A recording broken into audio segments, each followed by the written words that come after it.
Good afternoon. I'm John Walters. I'm Senior Vice President and Chief Operating Officer here at Hudson. Let me welcome you to the Betsy and Walter Stern Conference Center on behalf of Hudson Institute, Ken Weinstein, our President and CEO, and on behalf of the Bradley Center for Philanthropy and Civic Renewal, led by Bill Shambra. We're glad you all could be here. We're honored to have as today's guest Governor Mitch Daniels. Of course, no stranger to Hudson. He led us in the past and still went on to be an enormously important national leader and, of course, not only governor, but creative policymaker for our nation. We're very honored to have him back here. About a year ago that he was in Washington, we were given the opportunity to honor him. He tells the story of how he was punished for telling the truth during that in this book, so I'll let him follow up. We have a biography, a complete biography, or more or less complete biography of all of our speakers. Let me just mention them briefly and then allow you to do justice to their backgrounds with the material at your chairs. In addition to Governor Daniels, who has served in many positions, been in many positions of leadership, and been, of course, talked about for even more positions of leadership, we're joined by David Brooks, who was, of course, New York Times columnist and senior editor of the Weekly Standard, among other things, and Bill Galston, who holds the Ezra Zilka, right? Chair at the Brookings Institution's Governance Studies program, where he's also a senior fellow. I won't say more about them, and I won't take their time with my introduction. We're here to discuss Governor Daniels' new book. It's available in the back and available for purchase.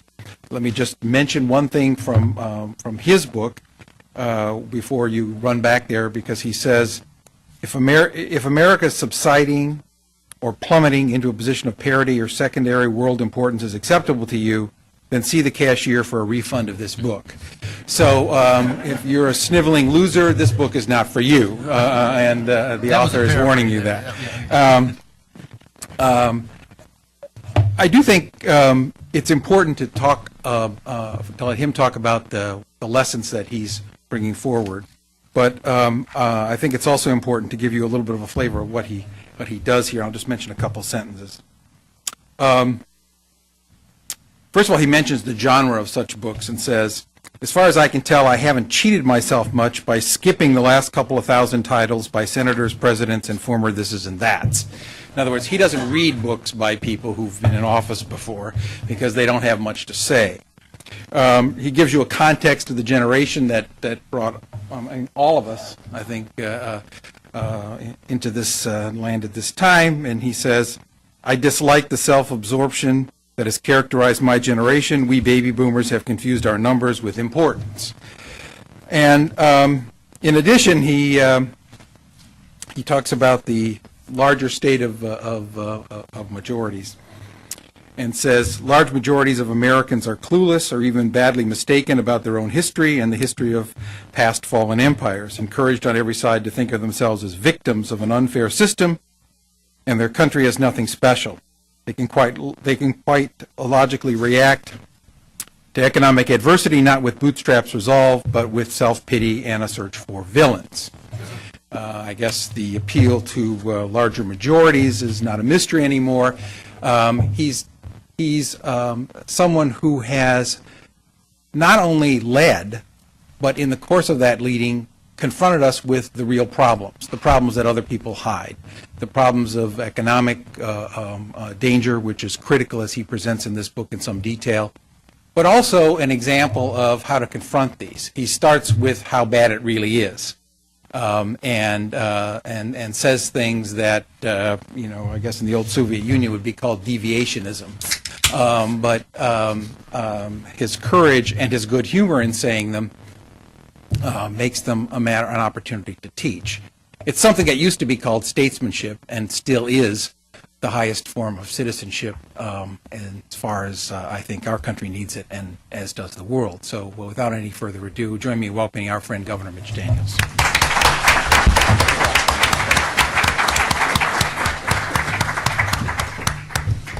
Always fun to be back home here at Hudson.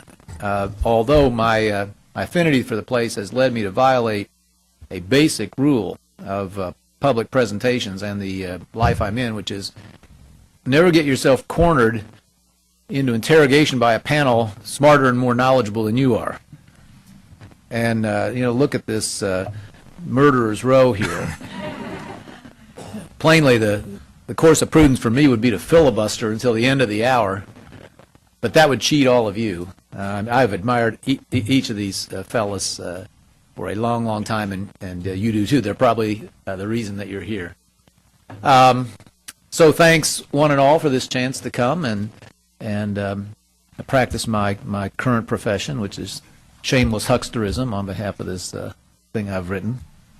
Let me try to summarize for you what was and wasn't on my mind in presuming to write something like this. And let me tell you why this particular venue, this hour we'll spend together, is especially gratifying to me, because the topic of citizenship and the proper role of a citizen in a free society was very much on my mind in writing this book in the first place, and almost no one else paying much attention to it, and I understand why. Let me tell you what, in my conception, this book is not, by way of defining what it, to me, it is. It's not autobiographical. It's not a book by a candidate. When I first started writing, when I first outlined this thing almost 2 years ago now, I was very proud of the opening. I mean, I'm a rookie at this. Brooks and Galston, these guys have been writing forever, but someone said, what you do is you write up an outline. We'll see if somebody's interested in it. So the first sentence of the book, what I intended to be the first sentence of the book was, so many books are written because the author intends to run for President of the United States. This one's written specifically because I don't. But I'm concerned about the country, and I want to tell you why. I thought that's catchy. That's a grabber. Of course, they made me jettison it. That's the only. But it never had any such intent, and I don't think you'll find it exactly like many other such efforts. The world did not need another purple polemic, and I tried to avoid that. The world did not need another tome about the economic and cultural disaster that excessive debt wreaks on the societies that allow it to accumulate. I treated with that, but I don't pretend to be as expert as others who've already laid all this case out.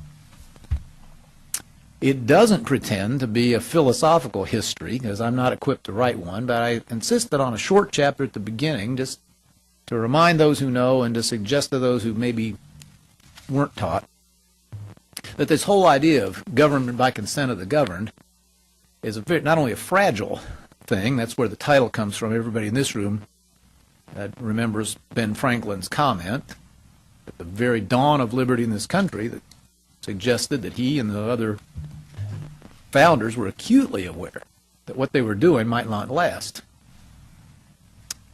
And but they were hardly the first, and so there's a long, long lineage.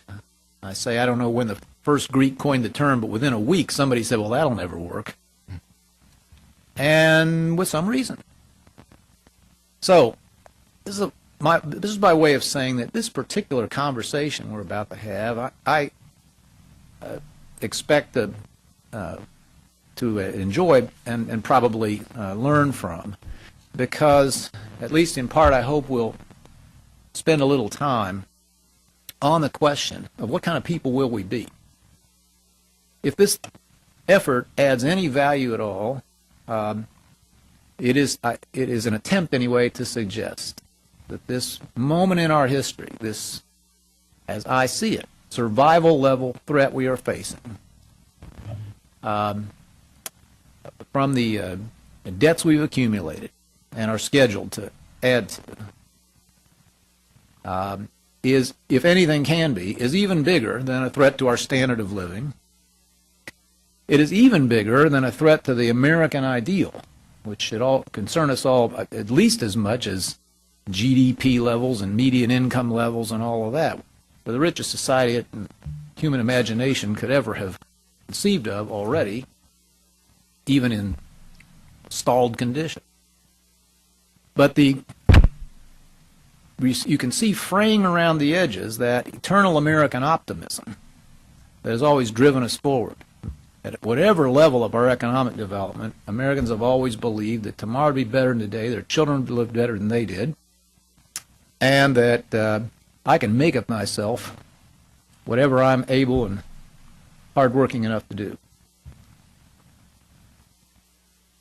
Beyond those two dangers, I believe, is the danger that we will become the latest casualty of the spotty history of self-governance.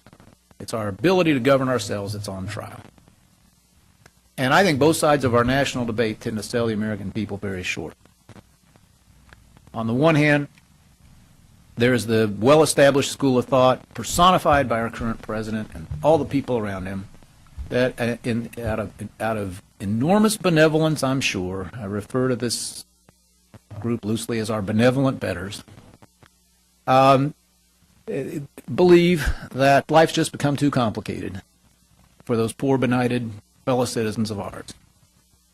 And they're victims in a sea of predators, and that really cannot be expected to pick the right mortgage or credit card, the right place for their kid to go to school, let alone their own health care. So complicated. And probably not their own light bulbs. On the other side are people who would instinctively rebel at all those notions, but still, from time to time, I think, fall prey to a similar inadequate regard for our fellow citizens, and who point out correctly that more and more are dependent on their fellow taxpayers. We say government, but that's not literally true. Fewer and fewer are paying, at least visibly and noticeably, for the government we've piled up for ourselves, and that various cultural, incredibly important cultural norms and practices are eroding. And that's all true. But the contention of the book is that we ought to assume the very best about our fellow citizens. We ought to address them as freeborn citizens who are capable of listening to facts they have not been told, who are capable of coming to not only leading their own lives as, I say, creatures of dignity, not objects of therapy, and of coming together in a body politic to place the future before the present, their children's interest ahead of their own, to make the quite sensible and relatively less painful decisions we have to make. I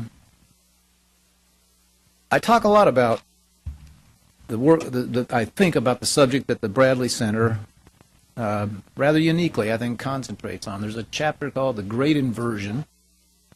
And like a lot of the book, since most of it was written a year ago, much of this has become much better understood since. But the point I'm making is that there's been a huge upside-down effect in which an ethic of public service that some of us learned, which was that the important parts of life are the private realms, enterprise and non-profit organizations and voluntary associations, free practice of faith, and so forth. That this is where life in a free society really resides, and that government is that set of activities that people of goodwill do as they are able, in order to support, protect, and promote the flourishing of the important realms. Now, not everyone sees it that way, and obviously there is a very large and maybe growing school of thought that says no. The most important decisions have got to be made collectively and top down. And the private sector's main role is to provide the wherewithal for all that to happen. So that's a conversation we ought to have in this country. Who's in charge here? Along with the question I might loosely put as, what kind of people will we choose to be?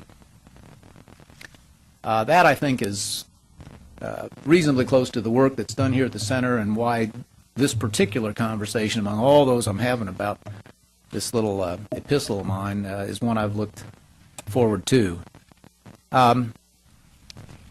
This book, someone said, well, what's the tone of the book? I said, I think it's a reasonable balance between obstinate optimism and total panic.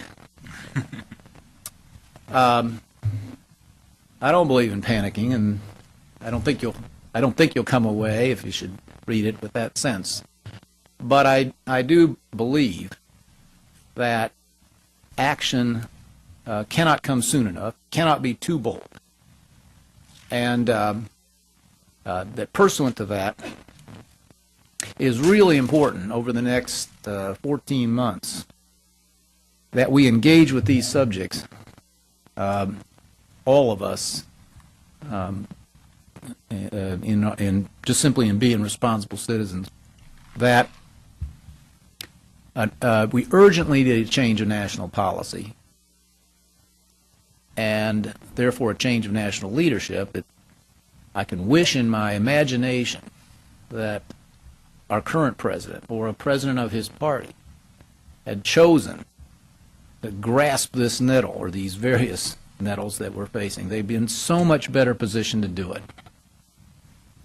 But that's not going to happen. And so in some part, this book is addresses itself to folks who see the world more or less as I do, and suggests it won't be enough to win the next election. It won't be enough to be the default option, which, for all I know, may be enough to win. Next year ought to be a year to assume the best about the American people, to try to summon it forth, to try to level with the American people, and trust that they are able both to understand and to handle and to make reasonable conclusions based on the truths that they deserve to be told.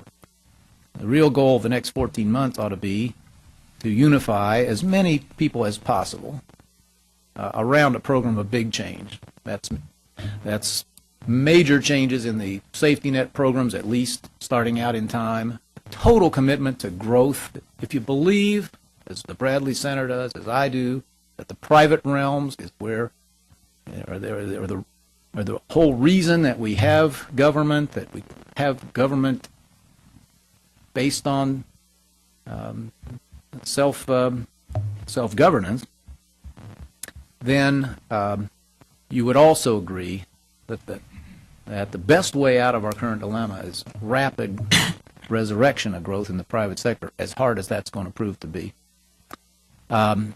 I believe, and at least I choose to believe, that these things are possible. It's been well written that democracy is and always was a leap of faith. But great enterprises have faith at their center always. And I, for one, see the stretch ahead of us starting, but only starting, with a new national decision next year as a huge opportunity, not only to fortify the American promise, arrest the economic slide that we've been on, but beyond that, to validate the whole idea of government of and by the people for the history that's to be written the rest of this century. So thank you for the chance to come here and brutally summarize these thoughts, and now I look forward to the important part of the program. Thank you. Want me to sit down? Or? Yeah, I think David's coming.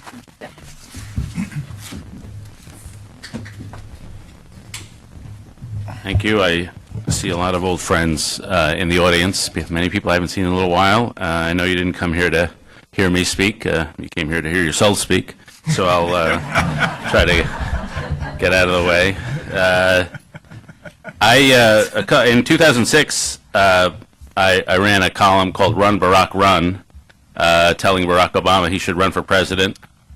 This column had a tremendous influence on the American public, and they elected him earlier this year, I think, I wrote a column called Run, Mitch, Run. Usually when I write this column, it's pretty much a settled deal, how the election goes. Many people may not know how the columns are actually handed to the candidate, telling them to run. If any of you have seen an Annunciation painting, I dress up as an angel. I flew out to Indianapolis. I interrupt Mitch while he's reading a book, maybe Road to Serfdom, something like that, and I tell him to run. He decided not to, much to the worst for the Republican Party and the Republic, I think. He had 3 reasons for not running. 1, he's a normal person. 2, he thought the White House would be an architectural downgrade from the state capitol in Indianapolis, which is true. And 3rd, he told me this was the year the Colts were going to be a juggernaut. Didn't want to miss their Super Bowl run. And if anybody watched TV last night, they know that too is going just great. I think the world of Governor Daniels. I keep a list of 5 public figures who I really admire just to cheer myself up in dark times. People like Eliot Spitzer. No, I'm just kidding. But people like heroes of mine, George Shultz is one. Certainly Governor Daniels would be on that list, somebody for whom service is about the job and not about themselves. Nonetheless, and I think the book gives you a sense, an inside view of how government should really be. Takes a lot of sort of high-profile issues, the selling off of a road in Indiana, other things, and really shows why they're just sensible. And I think you get the spirit not of a conservatism that is abstract, but a conservatism that is concrete and context-driven and really pragmatic. So I thought the book reflected the man perfectly well. Nonetheless, I'll try to pick a fight on 2 big subjects. The first is philosophical on the subject of our betters. The Democrats, he says, have a faith that the public needs protection and they're there to do that. There's a lot of truth to that. I would say the Obama administration has a great faith in the ability of intelligent experts to organize the world. The IPAB thing for the healthcare reform, there's a general sense that if you get the smartest people in the room together, they will be able to create a solution, organize a plan, and plan society. And so I very much take Governor Daniels' critique of that to heart. Conservatism is based on the idea of epistemological modesty, that we can't know much about the world, and therefore we should devolve solutions to the lowest possible level. The only thing I'd say to add on to that, and maybe is in tension with it, is the people are no great shakes either. It is nonetheless true, and I think Governor Daniels, like most elected officials who have won election, is too generous toward where the people are. It is true that countries rise and fall based on the moral stature of the country. And that moral stature can rise and fall depending on circumstances. And sometimes it's up to government and a leadership class to lead it in one direction or another, to serve as the education of the country. Now, big government occurred in part because a lot of Democrats in this town and a lot of Republicans in this town wanted it. It also occurred because the American people wanted it. It also occurred for a lot of bottom-up reasons, and it has become very hard to cut, not so much because people in this town and even Barack Obama doesn't want to cut it, but because they don't see a political solution. The elemental fact is that the Americans want more government than they're willing to pay for, and if you tell them you're going to cut their Medicare, they will punish you. If you tell them they will cut any benefits, they will punish you. If you tell them we're going to have to make some shared sacrifices, they say, I don't believe you, you're just going to screw me. Now, they may have some basis for that, but nonetheless, there is along with some of the moral ebbs and flows of the culture, there is an idea that they can get all the benefits without paying for it. And so we should be a little suspicious of simply deferring to the people, and we should acknowledge that there's a role for a leadership class and for government and for public action to educate and organize the country. And that's what the founders believed, and they believed in what Irving Kristol called Republican virtue. This is not a democracy. It's a republic, and they did it because they didn't trust them. The founders didn't trust themselves, and they didn't trust the people, and they thought it was important to erect institutions between the people and the government. And so that Republican check on the populace was part of our founding and part of good government. So that's a more philosophical critique, a little suspicion of the people, even the people of Indiana. The second, more practical one is that I think the governor's view of what government should do is necessary but insufficient. To me, there are three big challenges in front of us. One, to create fiscal sustainable future, and I give the governor's book an A on that. B, to create a growth agenda so the country grows, and I give Governor something between a B and an incomplete on that. The third challenge is the need for social cohesion, widening inequality, wage stagnation. I give the governor an incomplete on that subject. And I think it is those underlying structural problems with the economy that the governor, like most of the Republican Party, has not been articulate about. It wouldn't be enough to simply reduce the size of government, reduce taxes in order to get the country humming again the way it was decades ago. There are a series of problems that have nothing to do with government and will not be solved by getting government out of the way. Some of those are problems with human capital. The economy just requires much more technical expertise, and you've got to have higher levels of human capital, and we have been stagnant on that front. I would say the government even has a role in enhancing human capital, especially through early childhood education.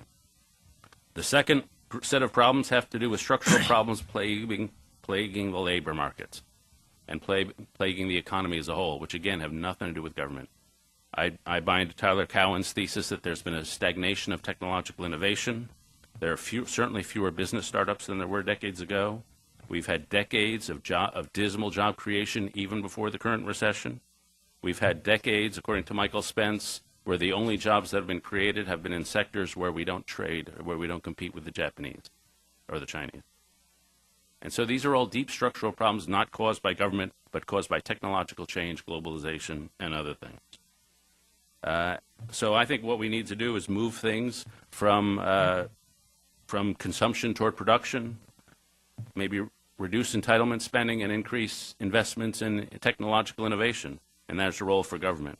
And the third big structural change the Republicans are mute about in general is essentially the social fabric. We've had widening inequality, not only economic inequality, but social inequality.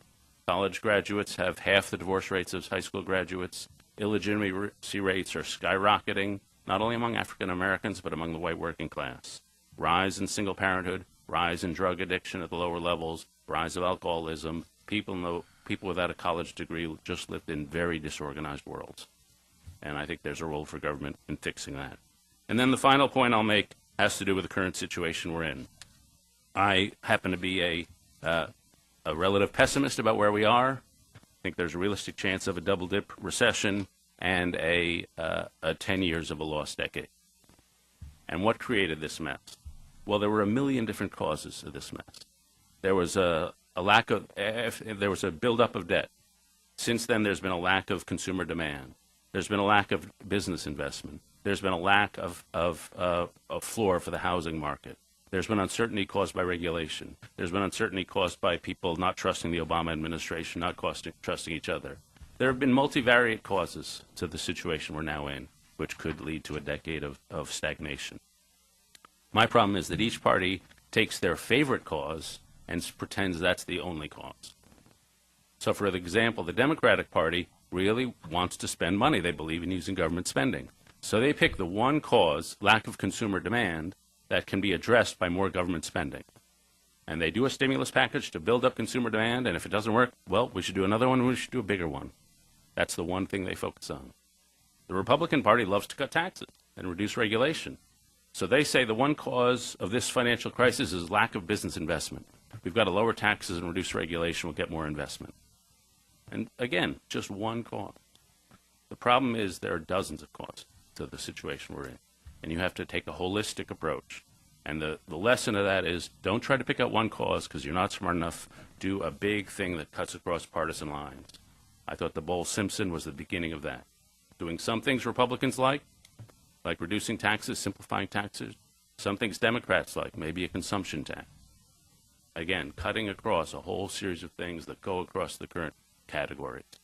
And I think that's an approach which is more multivariate than the Republican orthodoxy right now, but necessary first to get us out of the current crisis, and then more broadly, the longer economic problems we're going to face for decades. So thanks.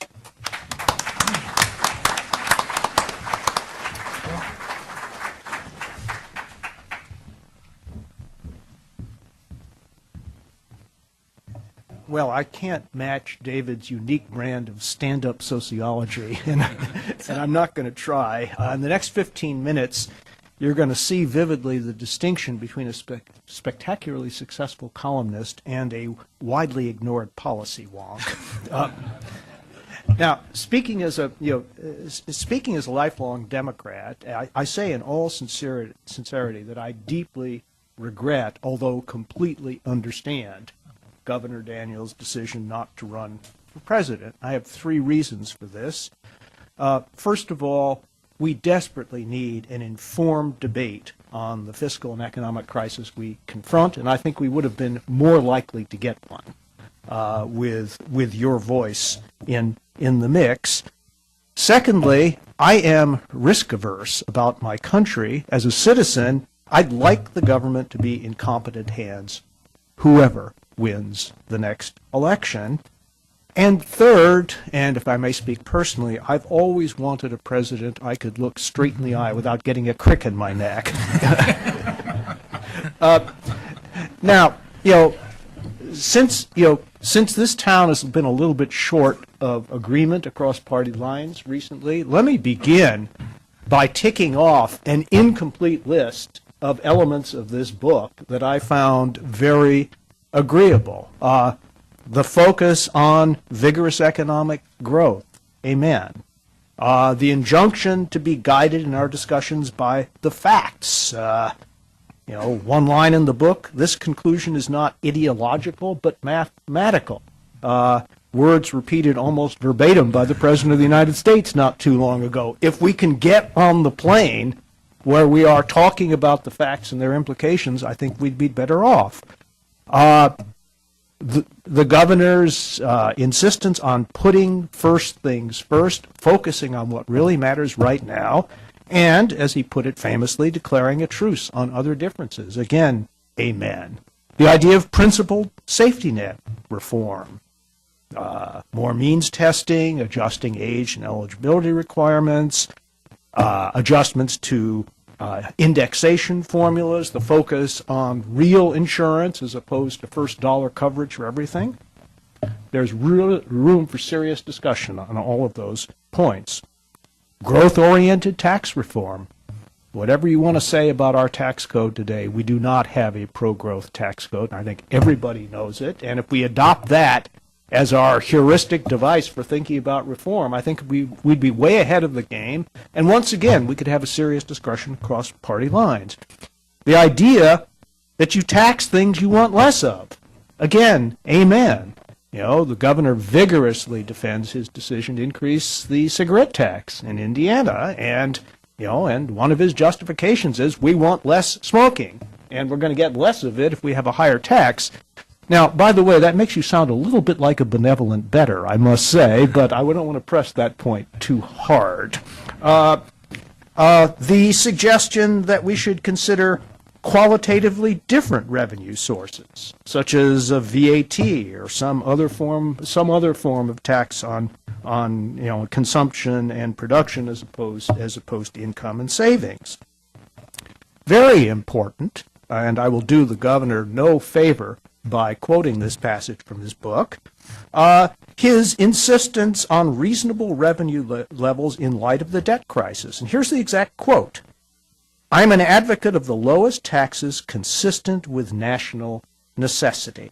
The national necessity of our age is to overcome our debt burden before it destroys the America we love. Now listen carefully. This is no time for theological think tank arguments about 18% versus 19% versus 20% of GDP. We can resume those debates after the enemy is thrown back from our gates. I would love to bronze those words and send them around town. They're a real breath of fresh air, and the parties could do business on the basis of that premise and the others that I've already approved of. Here are some others.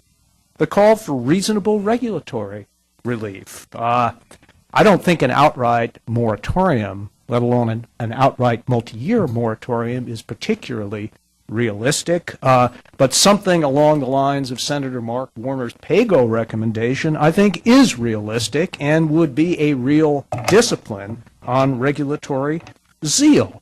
I join with you in rejecting what you rightly call the mad pursuit of zero in environmental regulation. I agree with the call for a broad-based energy policy, and as a passionate devotee of sensible infrastructure investment, I absolutely agree on the importance of that with mechanisms that ensure the substantial involvement of private capital. We do not have enough public capital and cannot mobilize enough public capital to make even a modest dent in the $2.5 trillion of deferred infrastructure investment that we've heaped up over the past generation because we've been short 1 full percentage points of GDP year after year after year in investment. That's just a fact. That isn't ideology. That's mathematics and economics and sensible good government that goes all the way back to Hamilton and the Whigs. So far, so good. But, I wouldn't be doing my job, and I think I'd disappoint the people who invited me here, if I simply stopped after 5 minutes on this point of agreement. So let me disagree without, I hope, being excessively disagreeable during my remaining 10 minutes. First of all, like David Brooks, I would give a lower grade to the governor's discussion of the growth imperative than to the discussion of the fiscal crisis. Here are some things that I think we need to think and talk about in order to have a fully rounded discussion of the growth imperative and the challenges to it. In addition to infrastructure, I think there are other very important forms of public investment, such as basic research, that tend to be undersupplied by private market transactions. And there's a lot of economic theory that tells us why. So I think a fuller consideration of the forms of public investment that neoclassical economics itself tells us are necessary. Secondly, one of the distinctive features of our current situation is the debt burden, not only in the public sector but also in private households, that is constraining the resumption of vigorous consumption and therefore economic growth. I don't think we can get out of this fix without thinking a lot harder about household debt in general and mortgage debt in particular than we have during the past 3 years, and that may require some outside-the-box thinking that the financial sector won't much like, but that's not a reason not to go there. A third growth imperative is to focus a lot more attention on the growing higher education gap between us and our competitors. Our competitors are surging in higher education completion while we've stagnated for the past 3 decades. That's not a viable formula for the future. We need to think about that. And finally, of course, as the headlines in the newspapers remind us on a daily basis, our national economy is not self-enclosed. We have an international, indeed a global financial crisis that we really have to pay attention to. If Europe falls, it doesn't matter how smart we are. We're going to be dragged down too. So, this is not just a gubernatorial or even a national issue. This requires some real international leadership. Now, I want to dedicate the next portion of my remarks to the late Senator Daniel Patrick Moynihan, who famously remarked that every man is entitled to his own opinions but not to his own facts. And I have a few factual disagreements with this book that are not trivial. In a book by a very popular and successful governor that I recently read, the following words occurred. This whole setup is enough to give Mr. Ponzi a bad name or a legitimate job. If old Carlo were around today, he'd have made an ideal Social Security commissioner. Now, I'm relieved to see that Governor Daniels doesn't agree with that because he outlines in pages 201 to 203 of his book for the interested a very sensible menu of relatively modest fixes to Social Security that would be enough to stabilize it actuarially. Sort of makes me wonder why he wrote those words in the first place, but perhaps he was trying to blaze the way for Governor Perry. Secondly, the fiscal impact of the health care reform bill. Now, let me begin by saying there are all sorts of reasons for a legitimate debate about the president's health care bill. But I'm not convinced that what I'm about to read is one of them. And I quote, "Fraud connotes a knowing attempt to mislead, and the authors of the health care bill had to know that their assertions that Obamacare would reduce deficits and lessen rather than frighteningly worsen the debt crisis were untrue," close quote. Well, the Congressional Budget Office is about as close to a neutral professional assessment as you can get in this town. And here's what they have to say, not about the first decade, and we can have a legitimate argument about that, but about the second decade, 2020 to 2030. CBO expects that the legislation would reduce federal budget deficits over the decade after 2019 relative to those projected under current law, with a total effect during that decade that is in the broad range between 0.25% and 0.5% of GDP. Now, the CBO may be wrong, but I don't think they're fraudulently wrong, and I don't think people who base their conclusions on that analysis are guilty of fraud. A third factual disagreement has to do with the Environmental Protection Agency's regulation of CO2. Here again, let me put the relevant words on the table. Quote, "The Environmental Protection Agency, which should probably be renamed the Employment Prevention Agency, declared with no statutory basis at all," remember those words, no statutory basis at all, "that it had the power to regulate carbon dioxide, which is necessary to life on this planet, as a dangerous pollutant." Well, here's the relevant language of the statute, which the Supreme Court interpreted in favor of the EPA. Again, I quote, "The EPA should, by regulation, prescribe standards applicable to the emission of any air pollution from any class of new motor vehicles, which in the EPA administrator's judgment causes or contributes to air pollution reasonably anticipated to endanger public health or welfare." And the Act goes on to define air pollution to include, quote, "any physical, chemical substance emitted into the ambient air," close quote. I think the real quarrel is with the entire style of legislation that's grown up in recent decades that is so general as to hand enormous interpretive power to a complex battle between federal agencies, interest groups, and the courts. This is a default of democracy, but it is not an abuse. It is not an abuse of power against the words of the statute. So the real quarrel is with the words of the statute. I have a couple of more factual disagreements. Here's one on the federal workforce. Quote, "Today's grossly oversized and overly expensive federal government is a major source of government pain." And the governor continues, "The swollen manning tables of the government agencies should be sharply reduced, with all unfilled jobs canceled immediately. This should be followed by a hiring freeze which should last for years." Now, that may be the right thing to do, but I don't think that's the right reason to do it. And here's a little history. Today's federal civilian workforce, let's forget about the military downsizing, today's federal civilian workforce is the same size today, has the same body count that it did 45 years ago. And by the way, it's 10% smaller than it was at the end of Ronald Reagan's 2 terms. And speaking as a former Clintonian, I can tell you why. Because Bill Clinton inherited a civilian workforce of 3 million and left office with a civilian workforce of 2.6 million. It expanded by 2% during George W. Bush's administration and has expanded by another 2.5% since Barack Obama took office. So, a bloated federal workforce, I'm not sure what the basis for that is. And finally, on a constitutional note, the governor says at one point that a government by the people must of necessity be limited in scope, having no power that is not expressly enumerated.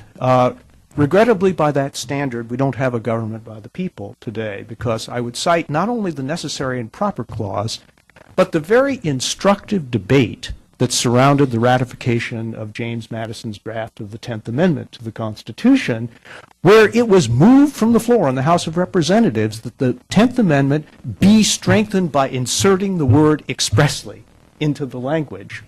And after extended debate, that resolution, that amendment was voted down by a vote of 32 to 17.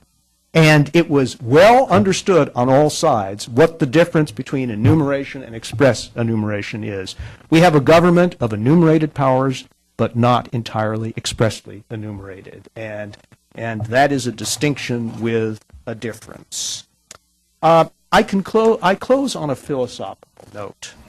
And that is that although I don't think Governor Daniels is entirely of one mind on this point, at various points in the book, he employs the standard trope, standard in some circles, of freedom versus government. So he speaks at one point about pro-freedom policies versus pro-government policies. And he tells a wonderful story about visiting a high school classroom, and he asks students to give him $1, and I think it was a young man called Brandon who handed him $1, and governor pocketed it, and the class looked at him sort of quizzically, and he then seized the opportunity to give him a civics lecture, that student was now $1 less free, than he was before he forked over the $1 to the governor. Well, it may sound, it's not trivial to say that I don't agree with that proposition. That student had $1 less in his pocket than he did before he gave it to the governor. Was he $1 less free? Doesn't that depend on what the dollar was used for? There are some forms of taxation and government activity that do not retard or repress freedom, but they enable it and enhance it. And if we don't agree with that, we should all go join the anarchist society. Thank you very much.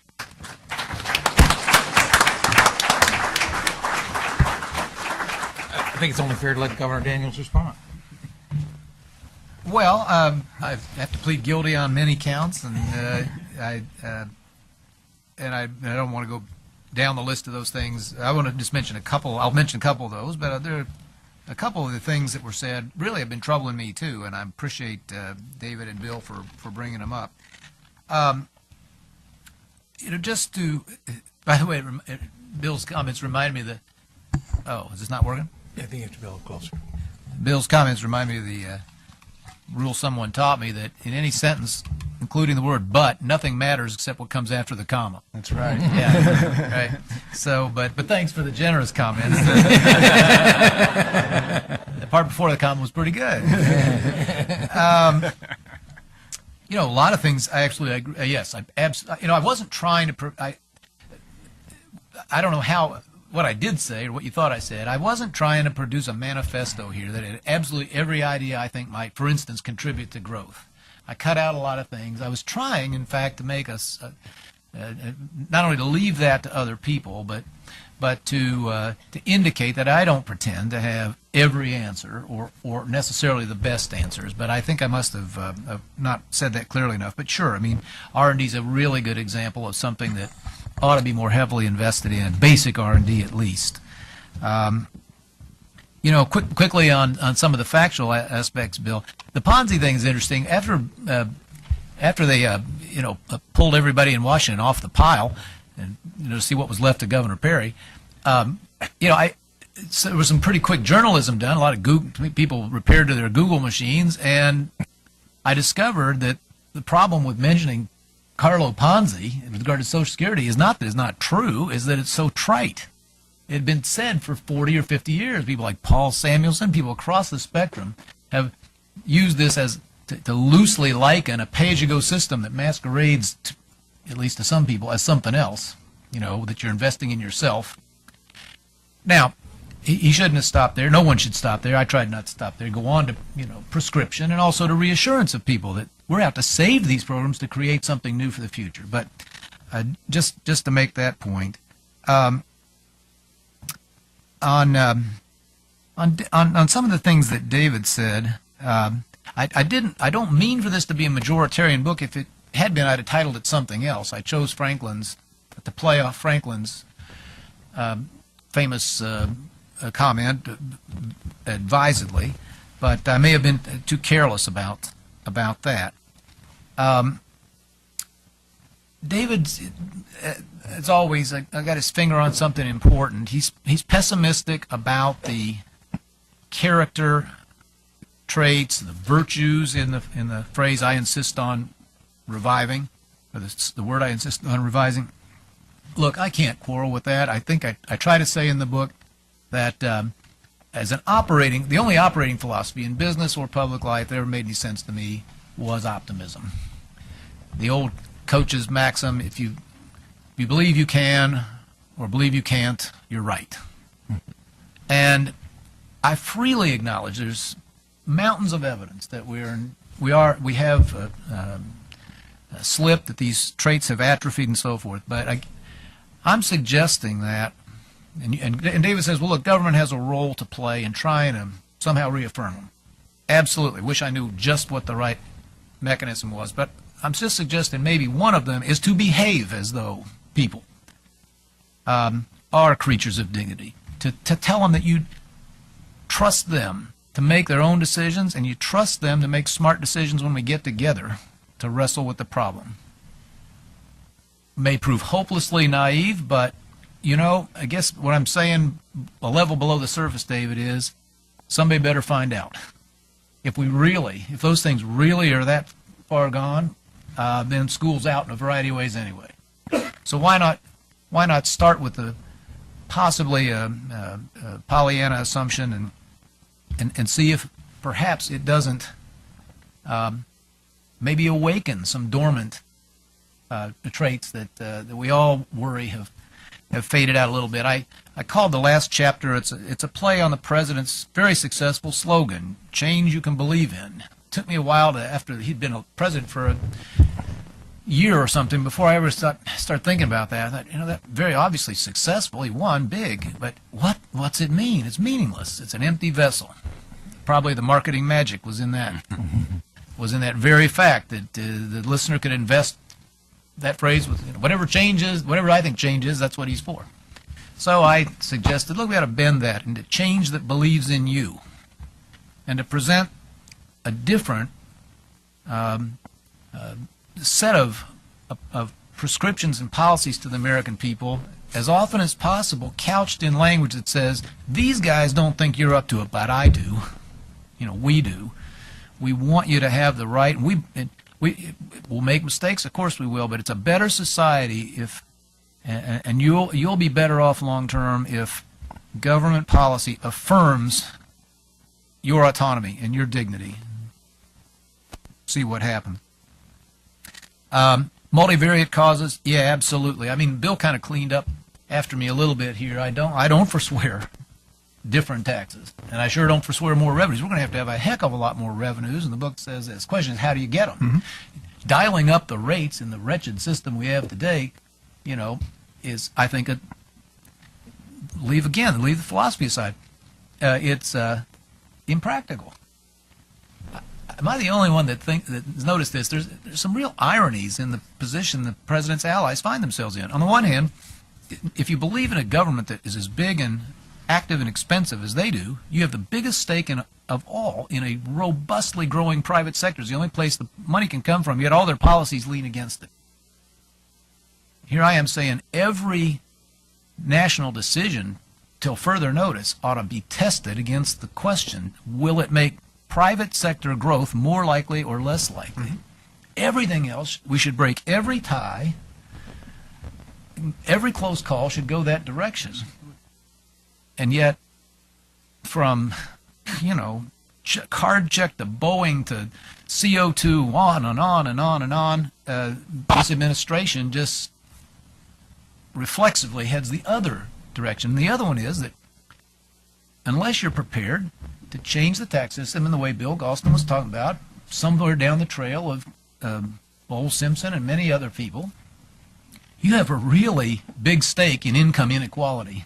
This is the biggest irony of all. You The only way the president gets all this money he wants is if rich people start getting real rich again. I mean, income inequality widens because that's where all the money's coming from. Well, none of us want that.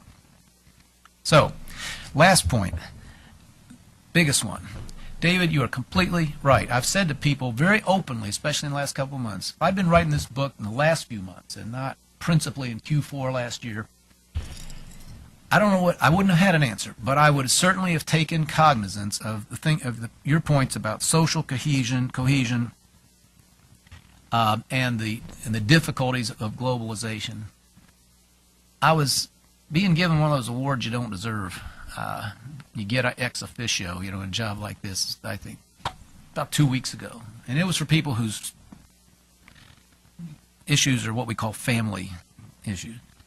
And I said to them, in probably a halting way, I said, listen, a lot of us have always basically believed that economic rationality was the trump card. If you just get the market working in the best way, it will drive down prices, it'll bring it'll bring more wealth, and it'll bring the marvels of consumer society within the reach of people of average means, and that's everything else takes care of itself, but it doesn't.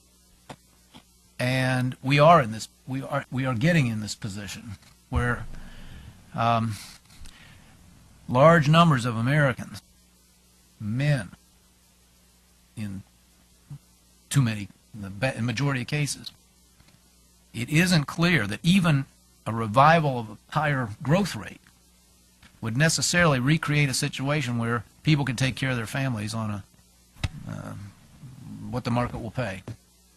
And I don't have a real answer, but I admit you're onto a big, big problem. I guess just to finish, that the book is a faltering attempt to say that freedom and its success, and certainly its spread, depends on a growing, vibrant economy and private sector, but that there are bigger things, and there's something beyond that, and it is optimism, and it is self-governance, and it is a stable and hopeful middle class that makes that possible. And I don't pretend to have the last word on that.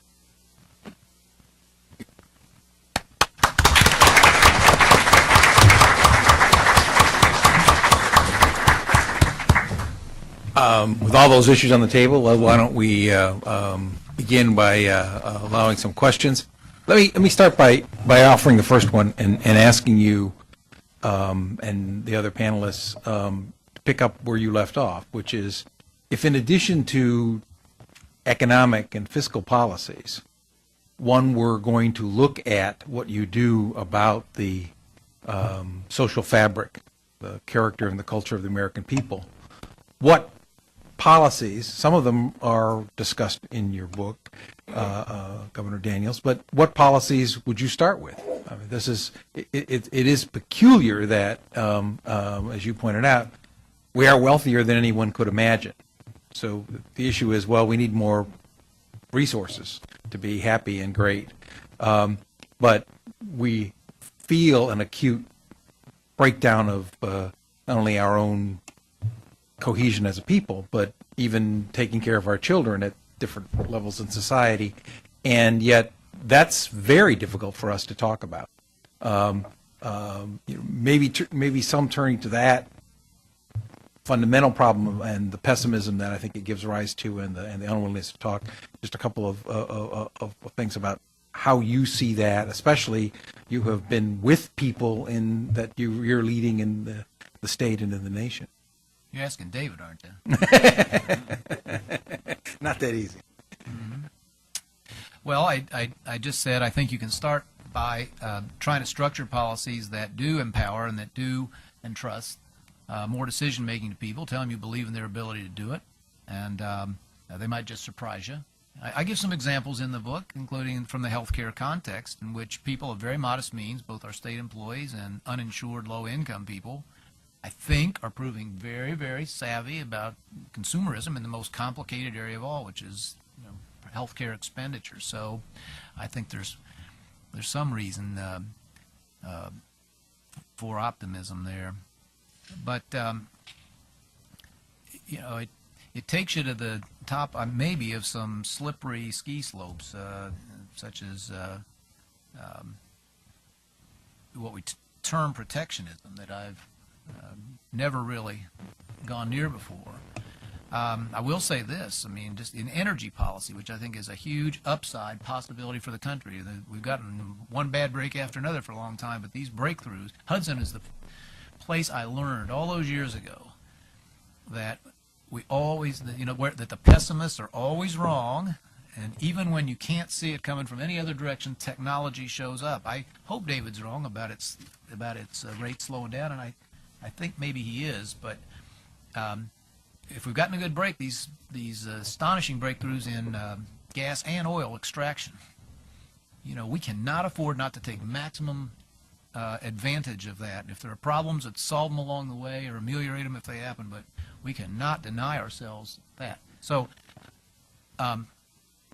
I believe that one piece of a very, very large puzzle is to pay Americans for the energy that we need. If it takes a little premium on an all-in calculation, it's a good idea.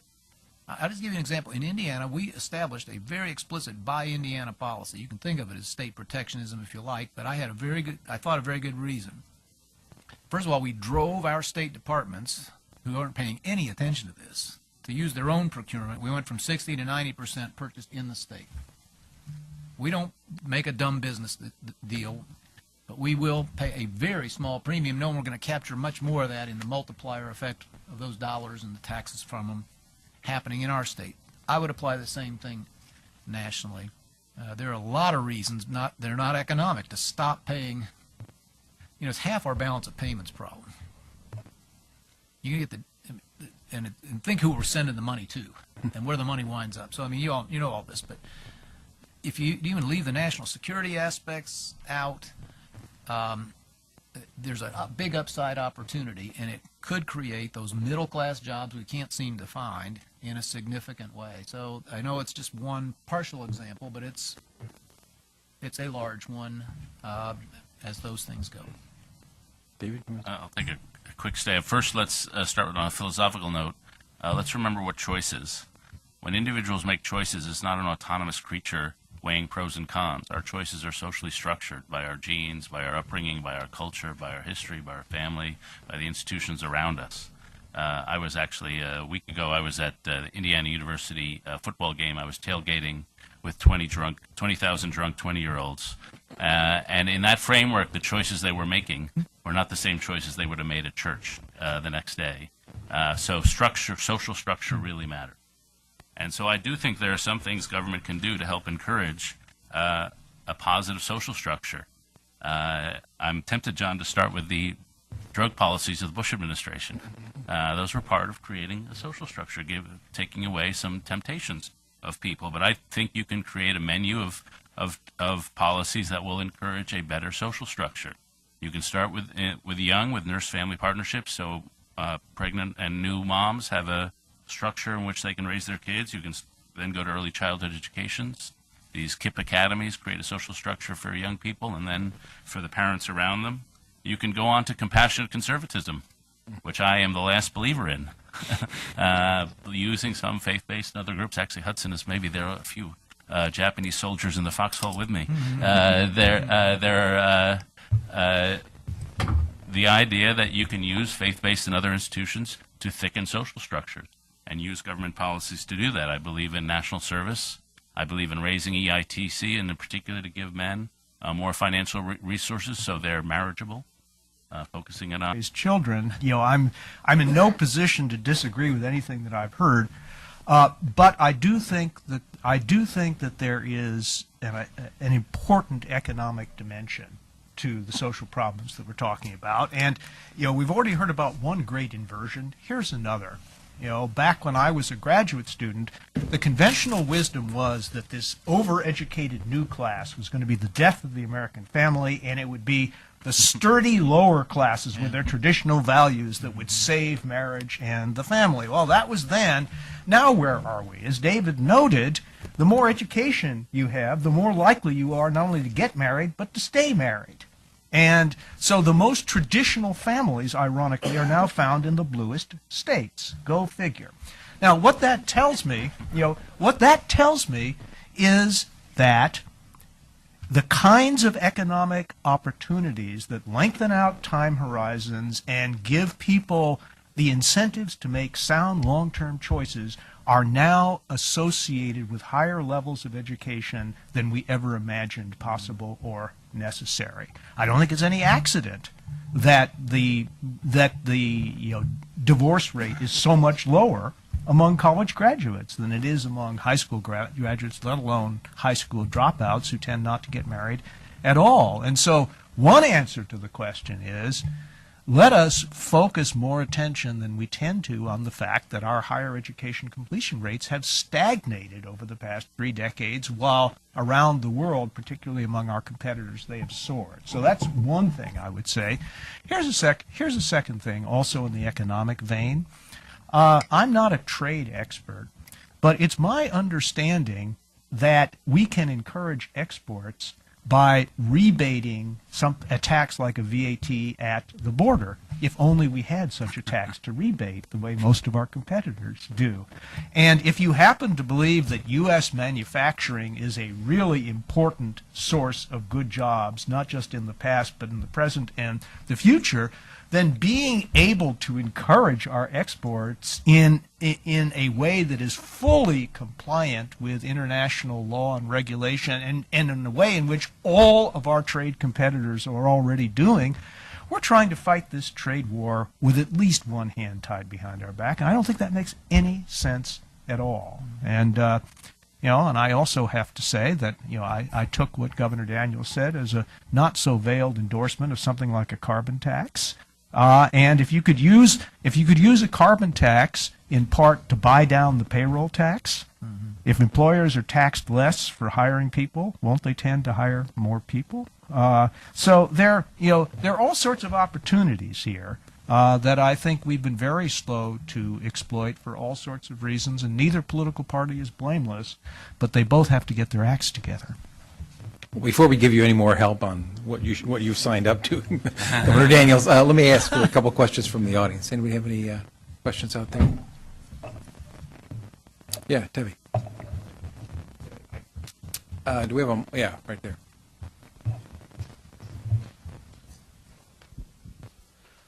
Thank you for a very interesting discussion. Up on the stage today, we have people who've worked in every administration since Reagan all the way through the second Bush, and somebody who's a self-confessed sap for President Obama. And I'm quite confident that if we got all these people together in a room, they could come up with some policy solutions that they could all agree with, and perhaps the American people could agree with. But the problem we seem to have is a lack of political will, or perhaps a political structure. I'd like to hear each of the panelists talk about what realistic political structures we have today that could actually solve some of our problems. The Senate doesn't seem to do it anymore, and bipartisan commissions are overrated, I think. Well, that's why I think next year is an opportunity not to be missed. If there is, if we're going to create the conditions for big change, I think it's the indispensable element would be a national, a broad majority assembled. There's only one place you can do that, really, and that's around a presidential election. Would that be enough? Can't tell you that. The whole 40 votes thing. I mean, but I can't imagine doing it without that. Let me say that. So that's why I'm really hoping for the kind of campaign that presents these choices and hopes to secure a broad, reasonably broad consensus for action, so we can go get started. I am careful analogizing from the miniature stage in which I've been playing, but we've made change after change after change after change, and the state was never known for that at all. And big majorities, big changes require big majorities, we have learned, and also that the flywheel, you can get a flywheel effect in which you can make one and move to the next and the next because the first one seemed to work out okay. I'd just be curious. I'm interested to know why states work and the federal government doesn't.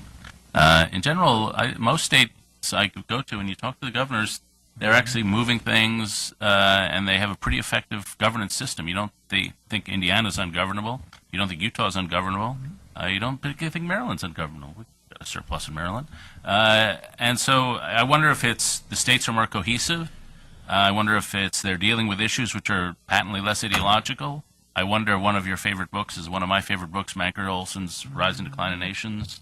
I wonder if they just have less special interest accoutrements on top of state government versus federal government.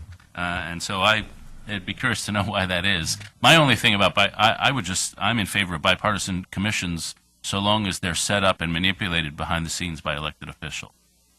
And if you look at the way the Social Security reform is in '83, that's how they did it. And so I think if I was hoping the Obama, when he set up the Bowles-Simpson Commission, was secretly engineering what it was going to come up with, and then when it came out, he'd say, "Good, let's hop on board this." I think his failure to hop on board Bowles-Simpson when he had a chance to really open up a big tax reform debate was a colossal failure. That's David using the our betters card to his advantage here, right? Exactly. I'm always for the betters if they're smart. We got dumb betters. That's our problem. We need better betters. Now, there's a campaign slogan. It's on a bumper sticker, too. A second edition, but it won't be. Well, first of all, I mean, you've touched on a real problem, and I can put it this way very simply. In my adult lifetime, the two political parties have steadily polarized. They've become more internally homogeneous, and they've moved farther and farther away from each other, to the point that political scientists now say that the ideological overlap between the two parties in the Congress of the United States has disappeared. In the Senate of the United States, it is literally the case by standard political science measures that the most conservative Democrat is a tick more liberal than the most liberal Republican. So if you define the center as the overlap between the political parties, then that overlap has virtually disappeared among our elected officials at the national level. By that same measure, our two political parties are more divided than they have been at any point since the 1890s. That's not the 1990s, that's the 1890s. So people who think that things are worse than they used to be, they're right, unless you go back a long way in defining used to be. The American people are not nearly as polarized as their political parties at the national level.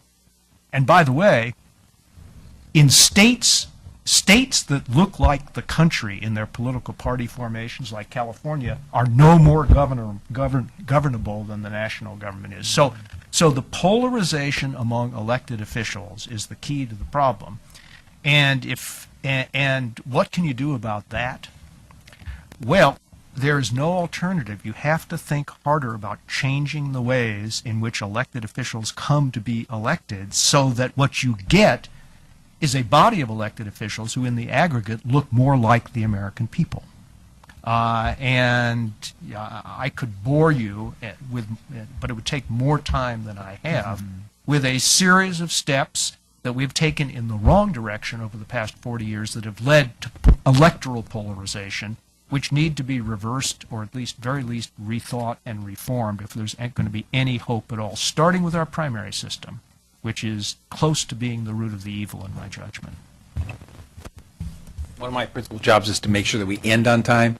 I know this. I know, but people have other commitments. But I want to thank our panel. I want to remind people that you can get a copy of this book, which also makes the point that we're not as polarized as our national politics, by the man who's probably spent more time doing field research in the homes of Hoosiers as anyone living. So there's real depth to that knowledge. But let me thank not only Governor Daniels, but our panelists for joining us here today.